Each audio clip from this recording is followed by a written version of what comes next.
even when I talk about like casting a vision and having a certain intention for your family, that just means that you've put something in the GPS. You're going in a particular path, but that doesn't mean there's not going to be detours. We're in charge of sowing seeds. We're not in charge of outcomes. The goal is to not be in control of them. Like literally the goal is for them to develop autonomy and start making their own decisions. Like that's what you want them to do. So you want to make sure that in the early years, while your influence is as rich as it is, that you're sowing as many seeds toward what you hope the choices will be that they will make as they grow older.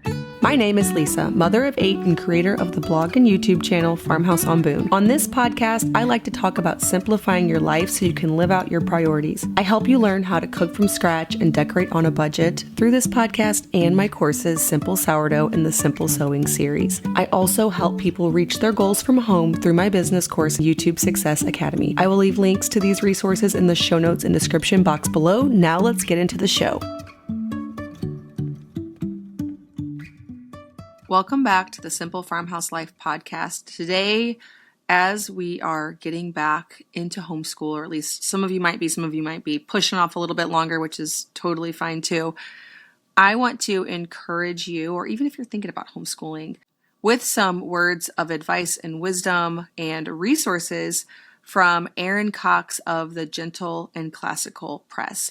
So we're going to talk about setting habits, establishing habits in the younger years. If you're a younger mom, or even if you feel like this is something that would have worked great, if you had done that and maybe you're having a new baby, that you want to start establishing some of these habits, some foundational homeschool or just character things that will benefit your homeschool, I think you're going to find this very encouraging. So without further ado, let's dive into the interview.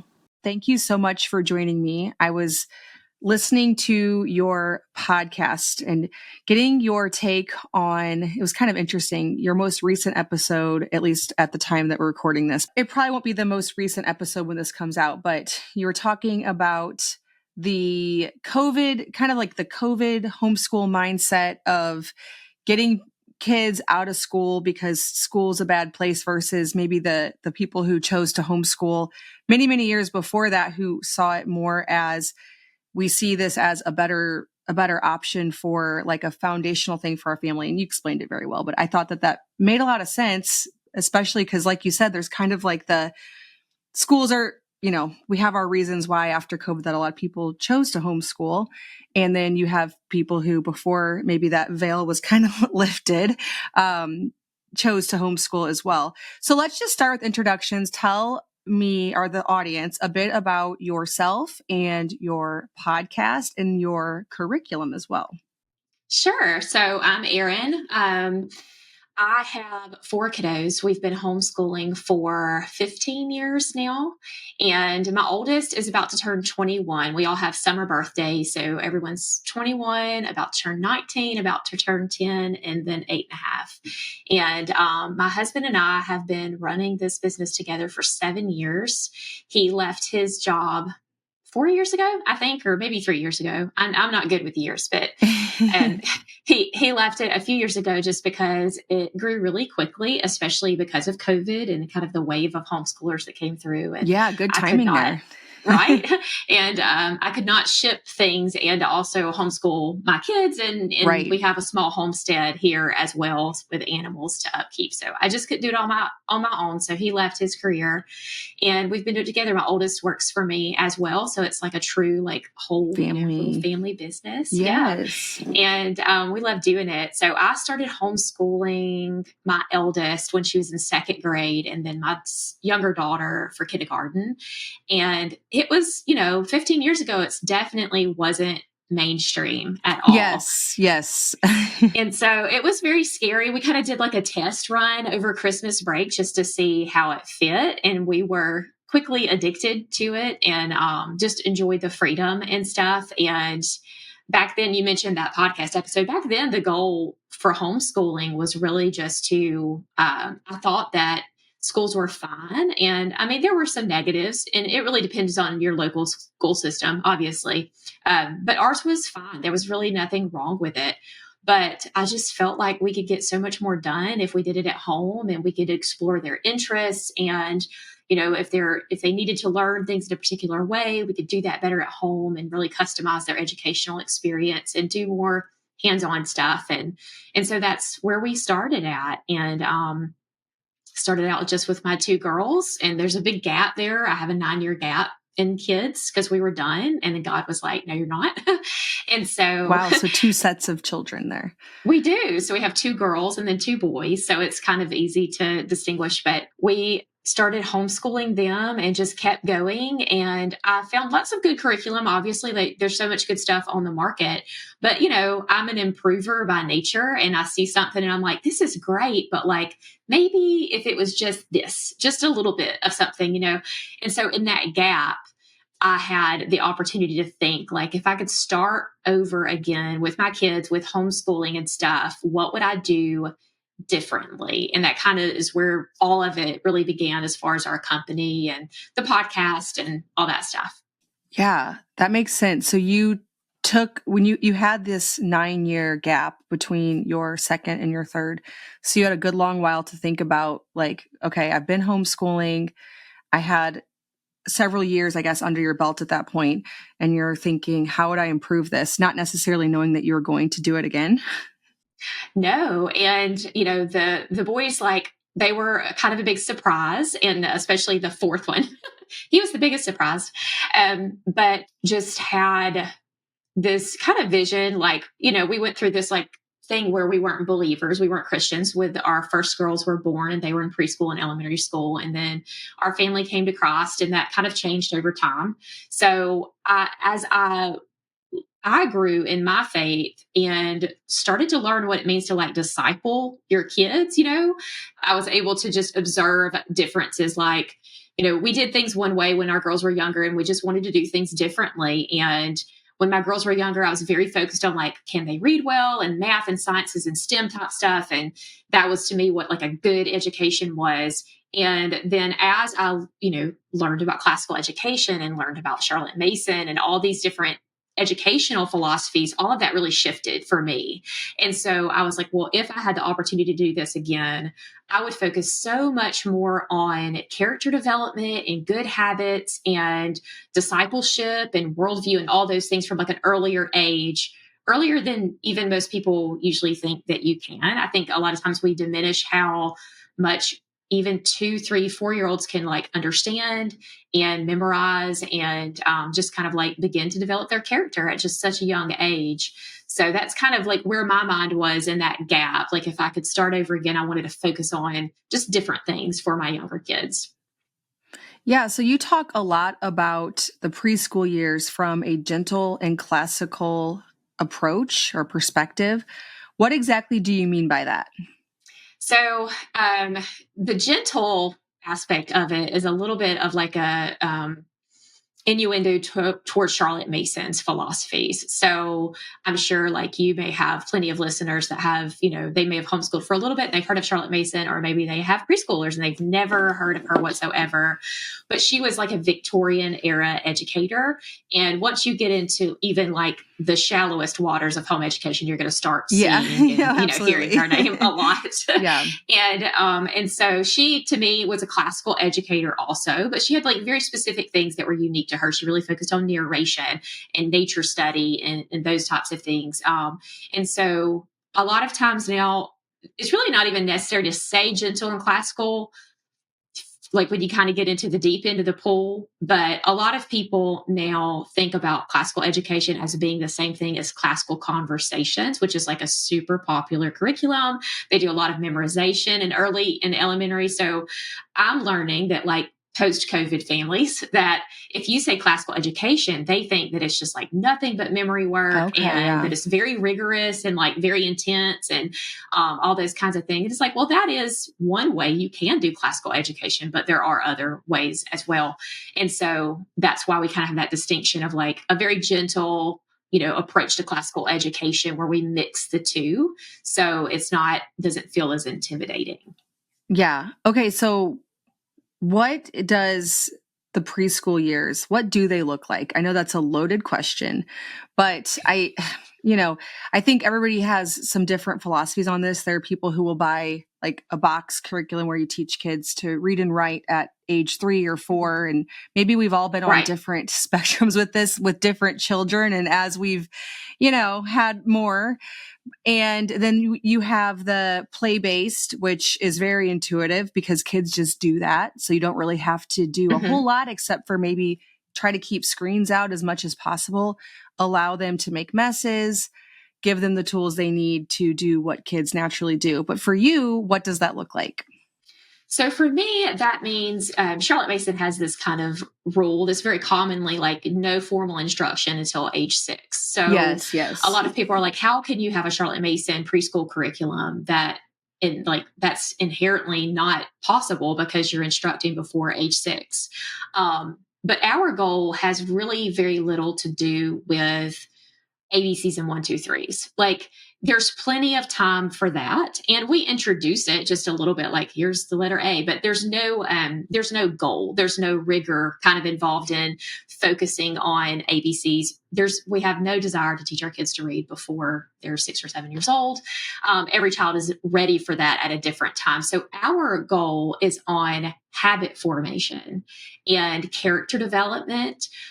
We do things like memorize scripture through song and memorize virtues through songs. Like, we can often say to our kids, like, you need to be patient and you need to obey. You need to pay attention to mommy. But sometimes we don't explain to them, what does it mean to obey? And what does it mean to be patient? And what does, right. So we give definitions for those things so they can understand it. Being patient means I put off for later what I want right now. And being attentive means I listen with my eyes, my ears, and my heart. And so we just start to give language for some of these expectations we have for our children as we start to cultivate habits in them and develop character. We also focus on like little catechisms. And so a lot of people equate that with like Catholic, but it's, there's a lot of Protestant denominations that do it too. It's just a question and answer, like who made everything? Yeah. God made everything. And so there are songs for those as well. And we have little stories that are super age appropriate for preschool. And so a day for a preschooler for us would be they get up and they play, and we do limit screens. And we try to have as much, outside time as possible. That's a huge part of what we encourage. And we set up this thing called a memory statement board as part of our curriculum. And the goal is not necessarily memorization. Like I have ADHD and most of my kids do too. And so I'm very like out of sight, out of mind. And so I invented the memory statement board because I was so busy with my girls who were in middle school and high school when my boys were preschoolers that I just couldn't remember to do some of the things with them that I wanted to do. And because I had older children, I was aware of like how quickly that time goes by. Like they're in middle school before you know it. And right, yeah. Yeah, there were seeds that I wanted to sow at certain times. And if I didn't have it in my face, I wasn't going to remember it. So we put up like on the little memory statement board, we work on patience for like an entire semester. And we work on a scripture for 3 or 4 weeks. And we have like little manners and hygiene statements like I don't pick my nose and I brush my teeth and like I can wash my hands and I can pick up my clothes when mommy tells me to, like different types of things just to kind of give you some intentionality in those type of like family habits, right? Like you're kind of doing that as a family. And once you have a few kids, and one thing that I've noticed, like once you have a few kids and you've gotten to these rhythms, preschoolers kind of fall into that naturally. Right. Yes. But when you are starting out and maybe your preschooler is your oldest child or your second child, it's just easy. It's like hard. You still haven't found those rhythms for your family. And so this kind of helps to establish those for families as well. And it introduces the concept of like your child can do that at 3 and 4 years old. You don't have to wait until they're older to teach them these things. And then we want them to know mom's full name and dad's full name and phone numbers for safety purposes, those types of things. Right. And sometimes we forget about that. Just like I just realized the other day, my 7.5-year-old or my 8-year-old couldn't tie his shoes yet. Because didn't notice that because he had Velcro shoes for 8 years, so there's these things that we just like kind of, life is crazy and busy and out of sight and out of mind. And so if we don't have something kind of pointing us to that, it's easy for the time to get away from us and us kind of have some regrets about what we wish we had done a little bit earlier or focused on. And so it's really just about establishing rhythms and introducing intentionality into the day. And we have, like, if we read a book, we might do a little sewing craft or a cooking craft or something that goes along with that. But that's something that multiple kids can join into and the whole family can do it.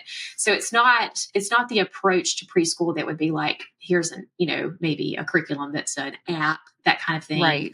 Or it's very living book, all the classic children's literature is what we read, those types of things. So to me, that was like, what was missing was there was a lot of online stuff, like, like teach your kid to read online kind of things. And there was some stuff that was like very craft heavy, but I was busy and I did not have time for that. Yeah. And so you only have so much time for the preschooler if you're homeschooling other kids as well, but you don't want to just not do anything with them. And so this is kind of that like happy little medium is what we tried to develop and what has worked for our family.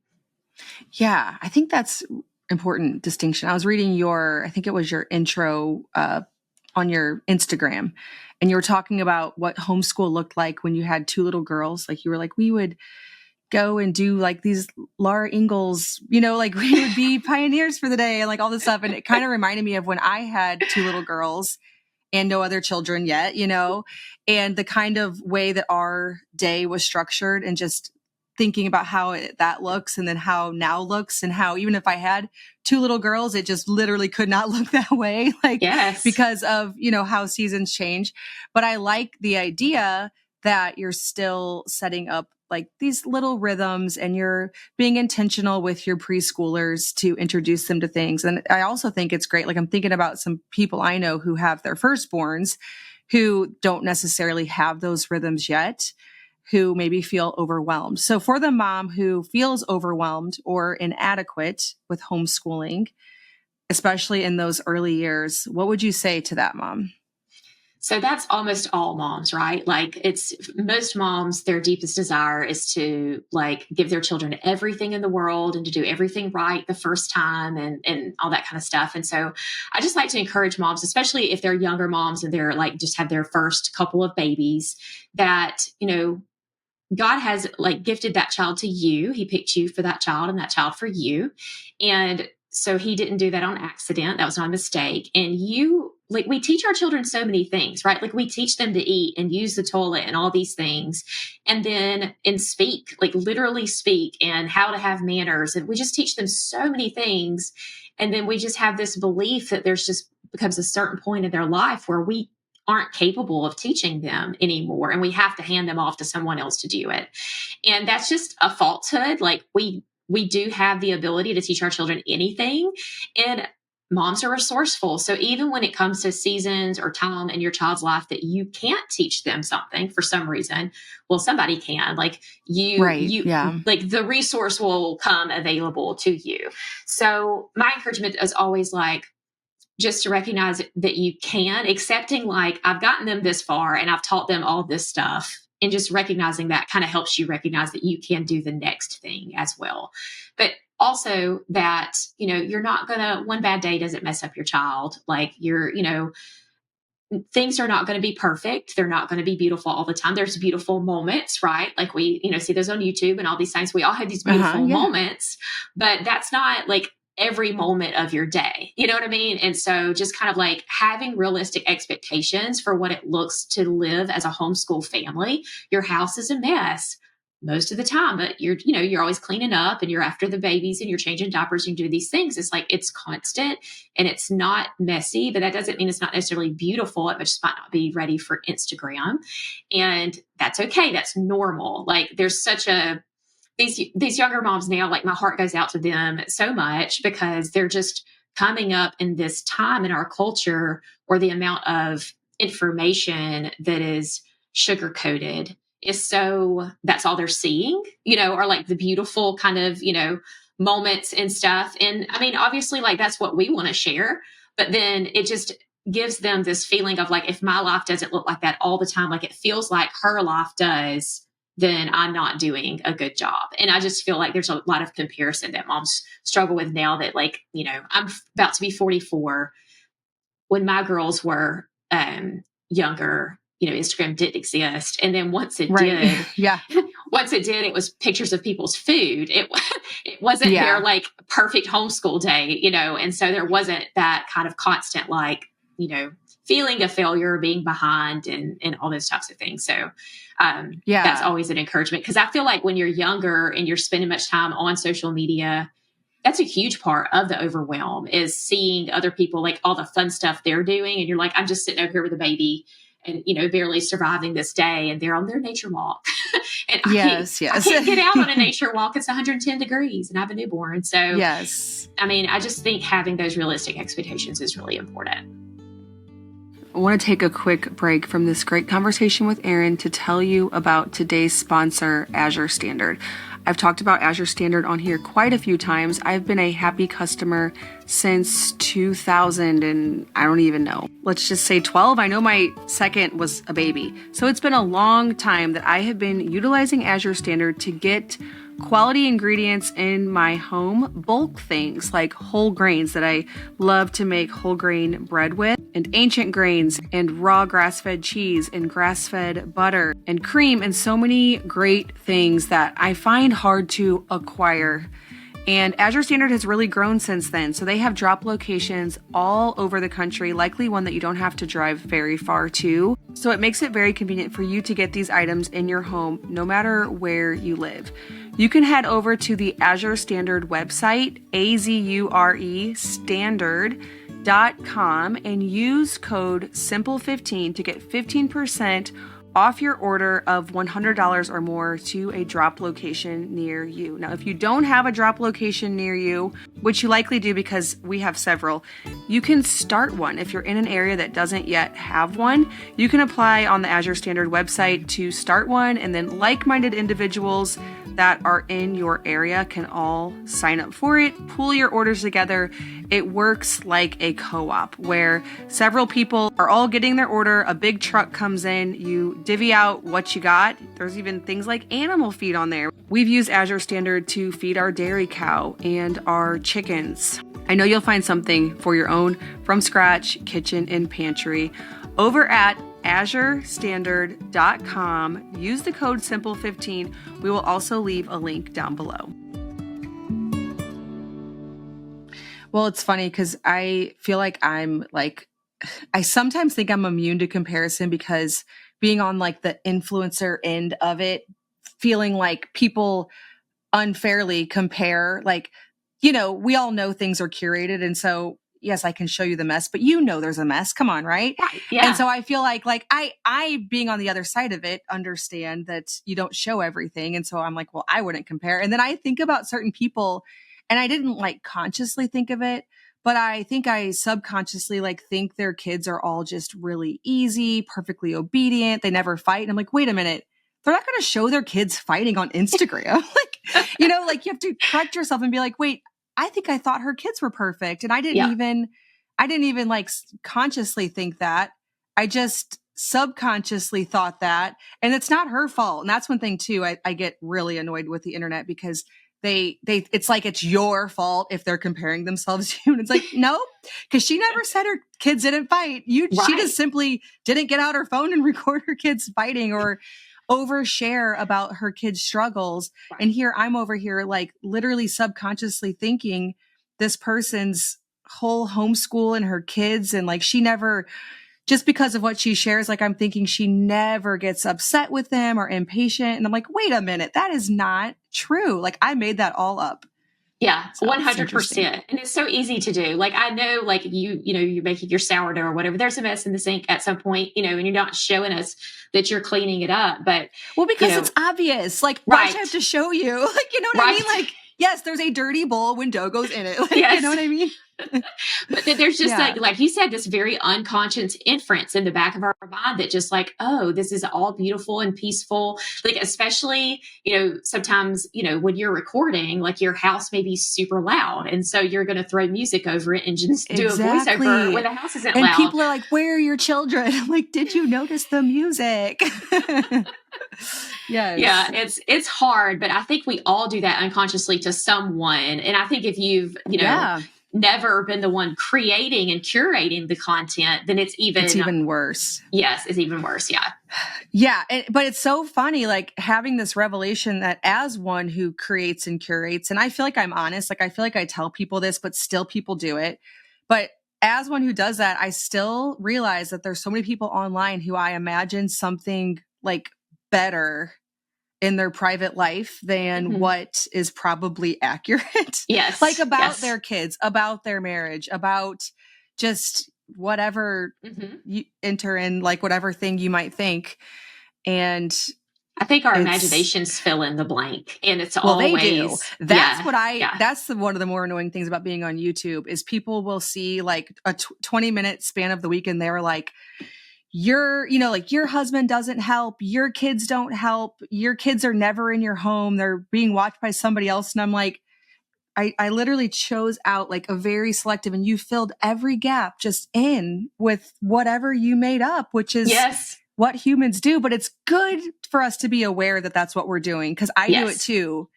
And I think it's a good reminder for the overwhelmed mom, because that's how we got on this topic, that you're probably comparing to something that never even was true. Like we need to have real life friends that we actually know all the ins and outs. Like that's how it was meant to be. Like you have people you're close to and you know they're not perfect, right? Because you're close to them. And that's how the internet just isn't set up for that. Yeah, absolutely. I agree 100%. And as we've shifted some of our communities online, there is less in-person community, I think. Yeah. And so, especially if you're in a homeschool area that maybe there aren't that many homeschoolers, or maybe you're super rural, you're not spending as much time with other homeschoolers. And so, after you've been homeschooling for a while, so much of it becomes second nature to you.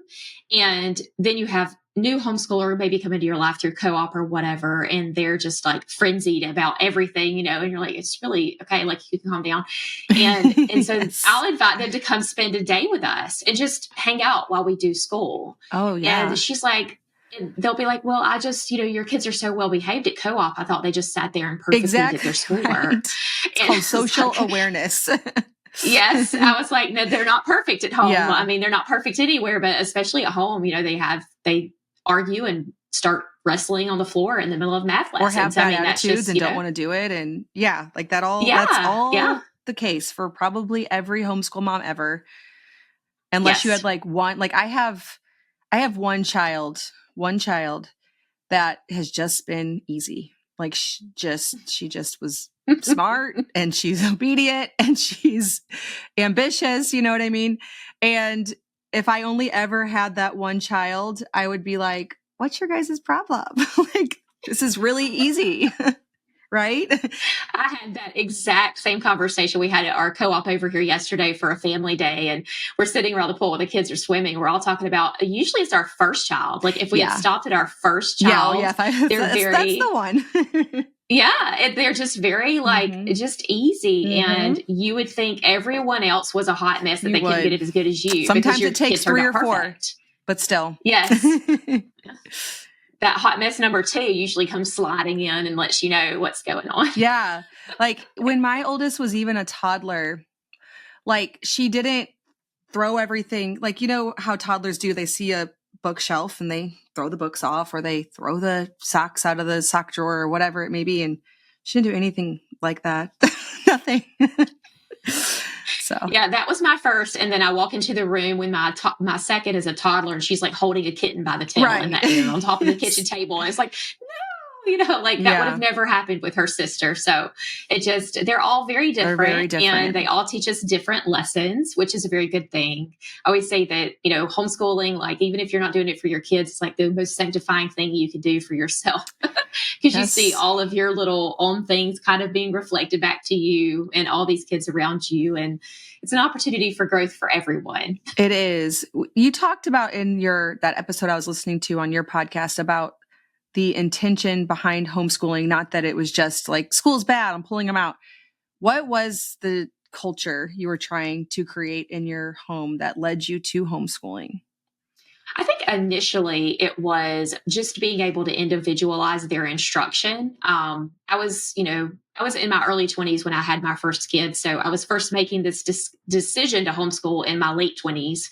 And at that point, my focus was more on the fact that I felt bored in school a lot personally. And I Mm-hmm. didn't feel like when I was interested in something that I had the opportunity to like stick with it and kind of go deep and follow those interests and things. And so I didn't want my girls to have those types of limitations on just what they were learning. So I just wanted to have that culture in my home of like being able to like go as deep as we wanted to and just spend as much time. And if we got something in a day and we were done with it, we could just move on. We didn't have to spend a certain amount of time on things that weren't interesting or, for us that much. And so, and that worked really well. My younger daughter, I didn't know at the time. And so I feel like God definitely caused us to homeschool, but she had like multiple really profound learning disabilities. So then once she was getting up and starting to learn to read and I started identifying her learning disabilities and stuff, then it shifted things to really being able to accommodate what she needed. Because had she been in school, she would have been like in a special class and stuff for her learning disabilities. But at home, she could read the best books and do all the things her sister could do. Nothing was holding her back because I could accommodate what she needed me to accommodate at the time.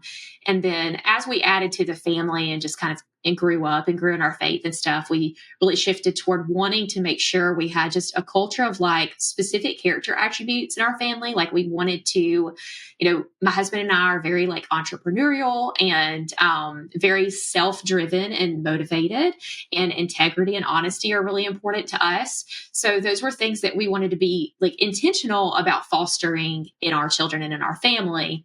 So we chose educational philosophies that were tried and true, like classical Charlotte Mason's been around forever, and follow those paths that have already been established for us so that we could sow the seeds that, would maybe be the most fruitful. I always caution moms, especially when I'm talking about preschoolers and kind of getting started, is even when I talk about like casting a vision and having a certain intention for your family, that just means that you've put something in the GPS and you're going in a particular path. But that doesn't mean there's not going to be detours, and like we're in charge of sowing seeds. We're not in charge of outcomes. And so, because as our children get older, they're going to, start making their own decisions. You have a teenager Right. or two. And so they start making their own decisions. And the goal is to not be in control of them. Like literally the goal is for them to develop autonomy and start making their own decisions. Yeah. Like that's what you want them to do. And so you want to make sure that in the early years, while your influence is as rich as it is, that you're sowing as many seeds toward what you hope the choices will be that they will make as they grow older. And then even when they make the choices that don't, that are not the choices you would have made for them, that you still, they still then learn how to pivot. And so that's kind of our goal, is just like, when I first started out, they were academic goals, but now the goals are just about a family culture where our children are always honest with us. They always come to us when they need anything, that we enjoy to be together and have fun, and that they're capable, productive citizens in the world that are like contributing to society in some way. And so I always like to say too, like, it's important to have a vision and put that destination in your GPS, but that doesn't mean it won't change over time as you grow and your values change and stuff. So, I forget what you asked me because I'm a rambler, but that's that. No, that was pretty much it. Like why'd you homeschool? Like what was this intention behind it? And ours were a lot of the same. I also like the family, not everybody going in a different direction all the time too. And everybody has different personalities. So in some ways, like they'll operate differently within the family, obviously, but it is toward a similar goal. I was going to ask you, because your husband's home as well. Does he, with your younger boys, like step into the homeschool some? Is it a combined effort, or just out of pure curiosity, how do you guys tend to do that? So we kind of split our days, where he works in the morning on shipping and stuff, and like farm chores, and he's always building and fixing something because that never ends. And then that's when I usually do the homeschooling. But he is a math person and I am not. So if anybody is stuck on a math concept, that gets booted to dad. We've got Okay, multiple yes. dyslexic learners. So like we do 2 reading sessions. So I do the harder teaching of reading and then he does like the fluency listening in the afternoon. So he definitely participates. And then he is the guy that's taken him to jujitsu and kickboxing and football practice and all that stuff. Right, And while yeah. I'm doing my work here in the afternoons and the evenings and stuff. So we just kind of like divide and conquer throughout the day. Yep. That's exactly how we do it too. And it changes throughout the years and seasons. We've added several children because we started homeschooling from the beginning. And so, we had 1, then 2, and we're about to have our 9th. And so it's ever changing on who does what. Because I get asked that question a lot, like, well, what do you do and what does he do? I'm like, well, depends on the week. But Yeah. I can tell you one thing, we're both always busy. I know that much. Yes. 100%. Yes. Yes, there's plenty to do. And I know you know that with your homestead. We had a few audience questions. One of them was, looking back on your early homeschool years, what do you wish you had done more of or less of during that foundational time? So with the first batch, I think I've kind of answered that already. I really Yeah. wished that we had worked more on, I think, habits, like something I've really learned from Charlotte Mason. She talks about in her volume 1, Home Education, is about habit formation and like investing in being consistent. I think what I struggled with the most as a young mom and what I see other young moms struggle with the most is just having the energy to be consistent. But then it's the inconsistency that usually costs us the energy, because when we're not consistent, then we're having to fight that same battle over and over again, whether it's brushing their teeth or staying in the bed at night, like no matter what it is, or doing the school lessons. But just once you have drawn a line in the sand, like you better mean it. So I've definitely learned to be consistent. So the habit formation that she talks about, and anybody who wants to, I think those books are free online. Like all of Charlotte Mason's volumes are free online to read them. And I always suggest that one. Like even if you don't plan to homeschool, it's a great parenting guide as well with young kids. Because everybody has their kids home for a certain number of hours. It's not like there's not time for that. Right, absolutely. And so just kind of developing habits. So we kind of instated that a little bit more with our boys, and just that shift from, like, obviously academics are important, and I'm not trying to say that they're not, but I was really focused because I was a public school kid and I was very like grade oriented and, wanted to be the best of the class and all that kind of stuff. Then when my girls were coming up, I was very, again, grade oriented with them and like peer oriented. Because when you're in public school, you just have lots of friends and your friends are almost that's just a your given. Family. Right. Yeah, it's just a given. Yeah.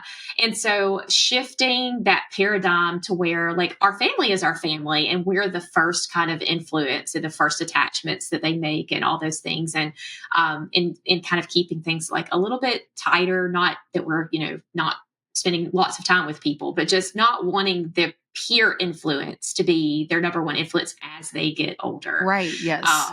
And so that's, a lot of times people worry about socialization with homeschool. And so they'll kind of push their kids to make friends, or they'll overcommit to outside activities because they're wanting to make friends. And really that's just what us wanting to make sure our kids feel normal. Right. Mm-hmm. Like we don't want them to feel weird and homeschooled or be weird and homeschooled. But I always joke and say, like, if kids are weird, it's because their parents are weird. Like usually that schooling doesn't. That's true. And if you're homeschooling 15 years ago, maybe no. Yeah. But now there's so much to do. There's so many opportunities. Yeah. So, I think, we don't want to keep our kids trapped at home, obviously. And different ones are different, right? Like my oldest is very introverted. My next was very extroverted. Then we've got an extrovert, and then we've got an introvert. And so we got all over the place. Different. Yeah, all over the place. So you have to do what's right for each child is important. You can't just blanket. You kind of have to do that for efficiency somewhat, but you can't just treat everybody the same, obviously. So I think those are kind of the things that have shifted, like the individuality of my children, honoring that, recognizing that, not making socialization like an idol of some sort, and just understanding like they're just going to be who they are. They don't need a friend group early on in life to be socially normal children and adults. So, yeah. Yep. I agree with that. I've seen that. Many years ago, when I was pregnant with my 5th child, I decided to add YouTube to my internet business to diversify and open up a whole world of opportunities. Many things have changed about YouTube since that day. A lot of things, honestly, have remained the same, but I love to educate students on how to create an income from home through YouTube with my YouTube Success Masterclass, which you can find over at bit.ly/farmhouse YouTube masterclass, bit.ly/farmhouse YouTube masterclass, all lowercase. There I share the mistakes that I made when I first got started, how you can achieve success faster, and how to earn a diverse and stable income from the YouTube platform. So if you are interested in using video to reach a wider audience for a business you already have, or you're just curious about what it might look like to incorporate YouTube into your life as a homemaker or a stay-at-home mom, go ahead and check out that free masterclass that I put together for you. Okay, so another question we had was, how can parents discern when a child is truly ready for formal learning, and what habits matter most in the early years? So for us, I'm going to answer the second part of that first. The habits that matter most for us, and we've kind of embedded those into our curricula too, is like, we can't obey our parent until we can be patient enough to listen to them. And we Right. can't listen to them unless we can pay attention to them. So that's why we work on patience, attention, and obedience kind of in the preschool years. And then we work on things like kindness and gentleness and self-control in our kindergarten level type thing. And so that's kind of the scaffold for habits, which those are virtues, but they're also habits, right? Like can have the habit of being impatient or the habit of being patient. We can have the habit of speaking kindly or the habit of not speaking kindly. And so Right. Yeah. we work on those things. And then there's also just the normal habits of like, there's too many people in our family that everyone doesn't clean up after themselves. And Oh, I'm saying that constantly. I'm like, yeah. Listen, there's 10 people here. I can't be the one doing it all. Right. Absolutely. It's too many people. Yeah. I needed like full-time staff if they're not doing it. So, there's too many people not to pick up after yourself and take personal responsibility. If you notice that it needs doing, then please do it. If you've reported to me that it needs doing, it means you noticed it. So now it's your job. Right. So, gosh, this is one of those individual things, like not just by the family, but by the child as well, because I'll kind of like stereotype. Girls are typically a little bit earlier that they're ready to maybe sit down, practice their letters, start to actually try to blend some words together and be attentive for the amount of time that it requires to actually learn something as far as reading and math and those formal kind of academics. Boys tend to be a year or two older. So, and that's kind of like from my family, but also like everybody I know, their boys usually are not starting to really like want to read or really start to click until they're closer to 6 into the 7, where their girls are like starting to read and maybe things are starting to click when they're, 5 or so. So as far as that is all like, pray about it. It's my first, kind of encouragement. Like if you feel like God's called you to homeschool, he's not going to abandon you where you have to make every decision without him. So you can pray about it and see what's right for that child.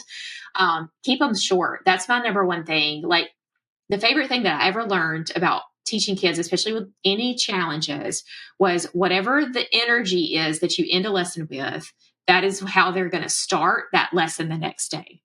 So if you're extending reading lessons to the point that someone's crying about it at the end of each lesson, that they're going to come into reading the next day with that like negative association. And so if you're talking about teaching your kindergartner how to read or do, basic math concepts, I'm like, start at 5 minutes, set a timer, and we're going to do this for 5 minutes and we're going to have fun, and you do it. And it might not be fun, but we're going to like try to keep it a good attitude. And then if they're going along great and the timer goes off, like that's it. The timer's over.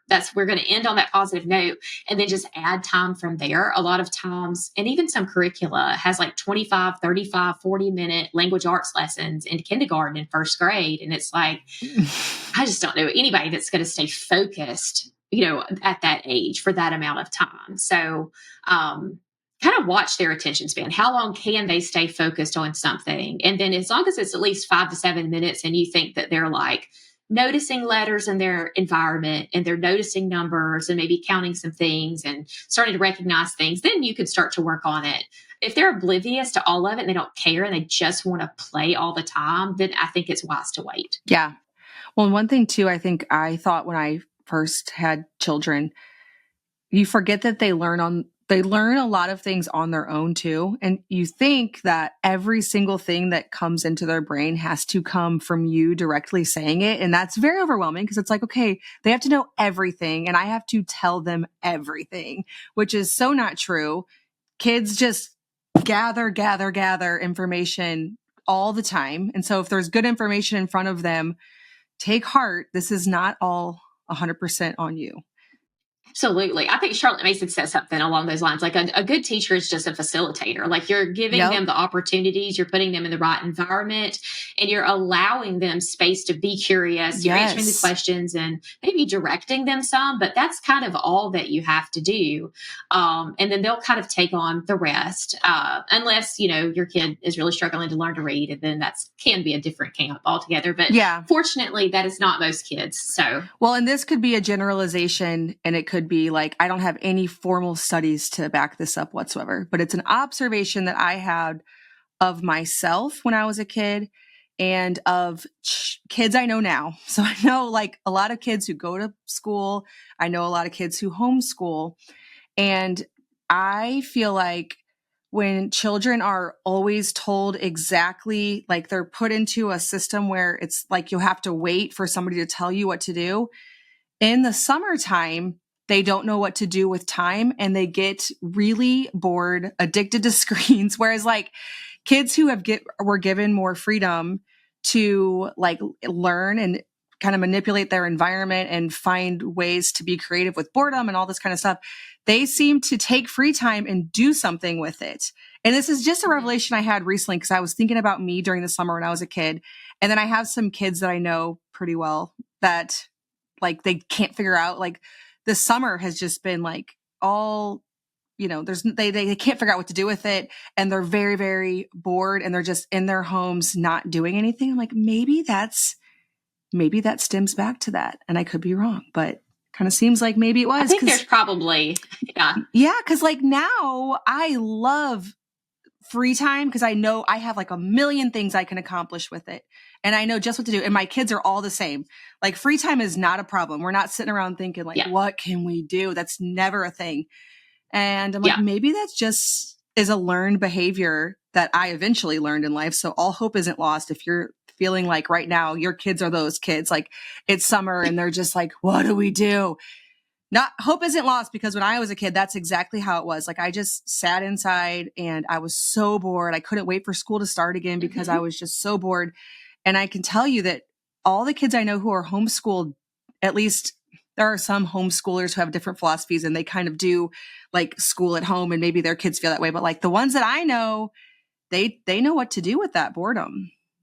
Yeah. And we're the same way here. Like my boys treat school like it's an interruption to their like daily life. All the stuff they have to do. They got stuff to do. And then that's exactly right. It's an interruption from like real life stuff. It's like, what a it's drag. like, okay, we do this is this is our first job, guys. Like we actually have to learn some stuff. But like I have to find them to get them to come in and start school. And then we want to do the things mom wants to do because mom has all these great ideas and stuff.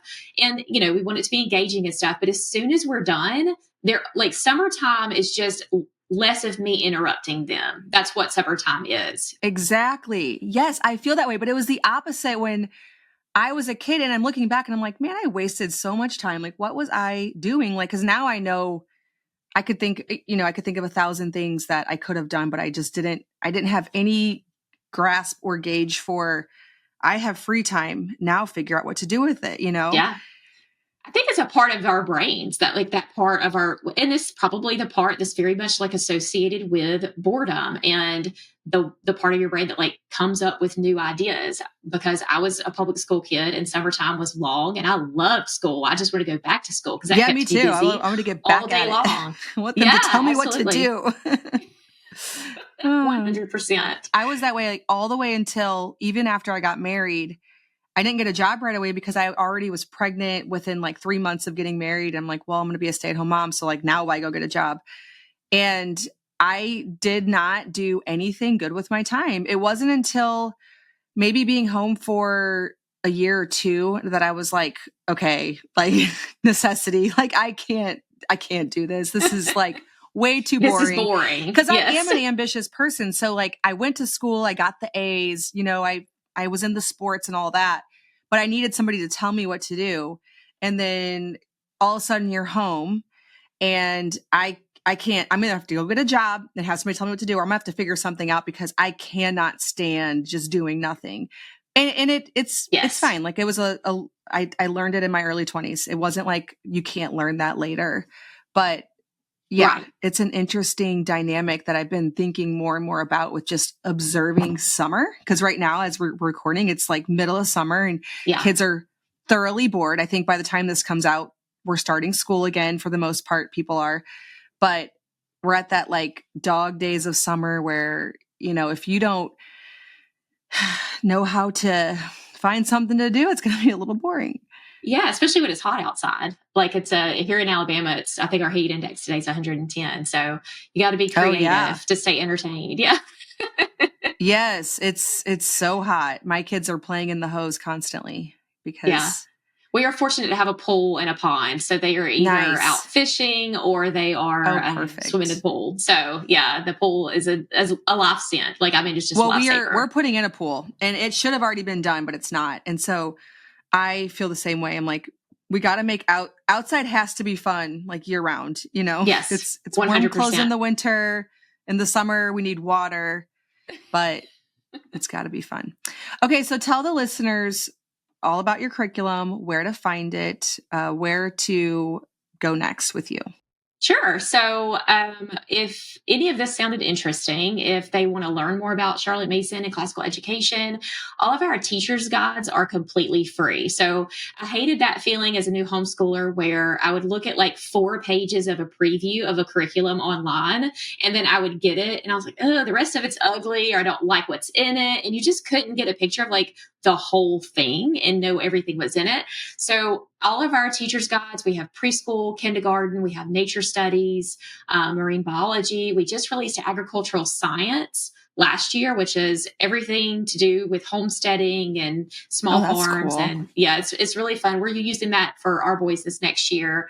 And so you can download all the teacher's guides for free and find out exactly what's in it, our philosophy of education, and just see if it's a good fit for you. And then we have samples of everything too, like 2, 3, 4 week samples, because we don't like for people to be like, I bought this and I hate it.